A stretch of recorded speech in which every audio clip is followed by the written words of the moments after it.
అందరికీ నమస్కారం. యువగలం పాదయాత్ర ప్రారంభించి 2 సంవత్సరాలు పూర్తి అయినది. కుప్పం నియోజకవర్గం నుంచి వరదరాజుల స్వామి పాదాభి వందనం చేసుకొని ప్రారంభించిన యువ నాయకుడైనటువంటి నారా లోకేష్ బాబు గారి పాదయాత్ర అక్కడ నుంచి ప్రారంభమైనది. ఈ రోజు దినం జనవరి 27వ తారీఖున 2023 సంవత్సరంలో కుప్పంలో ప్రారంభించి జరగడం జరిగింది. ఆ విధంగా ప్రారంభించిన తర్వాత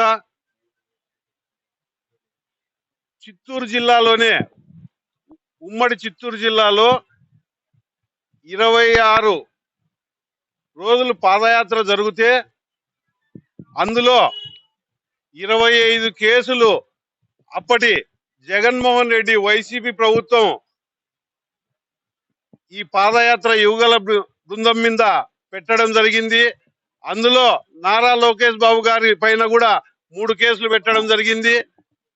అంటే పాదయాత్ర చేస్తే ఎక్కడ మా పునాదులు కదులుతాయో అని వైసీపీ ప్రభుత్వం భయముతో కనీసం మీటింగులు కూడా పెట్టుకోకుండా, సౌండ్ ఏ విధంగా లేకోకుండా ప్రచార రథ యాత్రను వాహనాన్ని కూడా సీజ్ చేసిన ఆ రోజు అరాచకం వహించిన పోలీసులు కేవలం ఒక స్టూల్ పెట్టుకొని స్విచ్ ఇస్తామన్నా కూడా దాన్ని కూడా లేకోకుండా అక్కడ ఆ రోజు జగన్మోహన్ రెడ్డి ఆదేశాల మేరకు పోలీసులు ఆ స్టూలు కూడా గుంజుకొని జరిగి భయభ్రాంతులు చేసి రాళ్ళు వేసి పాదయాత్ర జరుగుతున్న సమయాలలో ఎన్నెన్నో ఇబ్బందికరమైన సంఘటనలు చేయడం జరిగింది.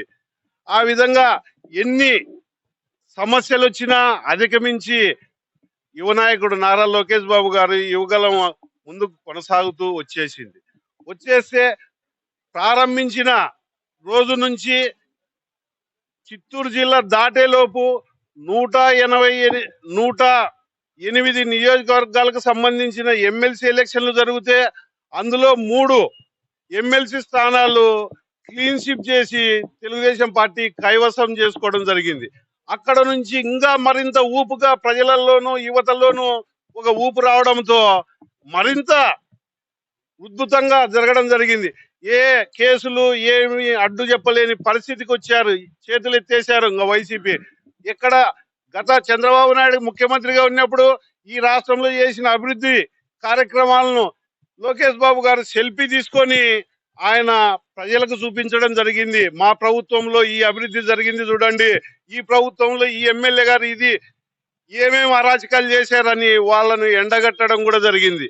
ఇవన్నీ పోతే మొత్తం పైన 226 రోజులు పాదయాత్ర కొనసాగితే మొత్తం పూర్తిగా ఒక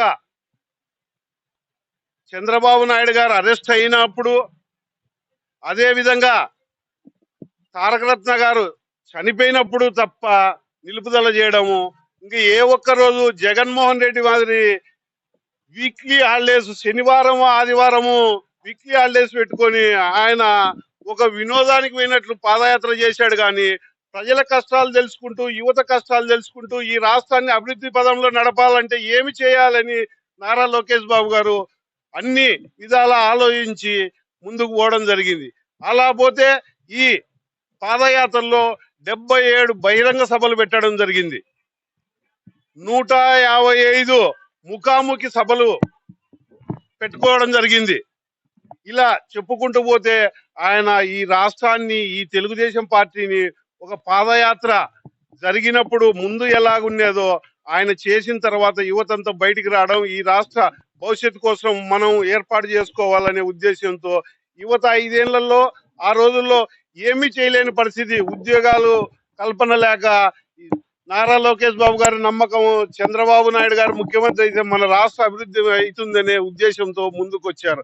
అదే విధంగా కడపలో ఒక బహిరంగ సభ పెట్టి 20 లక్షల ఉద్యోగాలు ఇస్తామని చెప్పడం జరిగింది. ఆ రోజుల్లోనే సూపర్ 6 పథకాలు ఈ ప్రభుత్వం వచ్చినాక, ఎన్డీఏ ప్రభుత్వం వచ్చినాక మేము ఈ ప్రజలకు అందిస్తామని చెప్పడం జరిగింది. ఇప్పటికే ఆ 4 లక్షల ఉద్యోగాలకు పునాదులుగా వేయడం జరిగింది. ఎందుకంటే ఇతర దేశాల నుంచి మనకు పెట్టుబడులు వస్తున్నాయి కాబట్టి.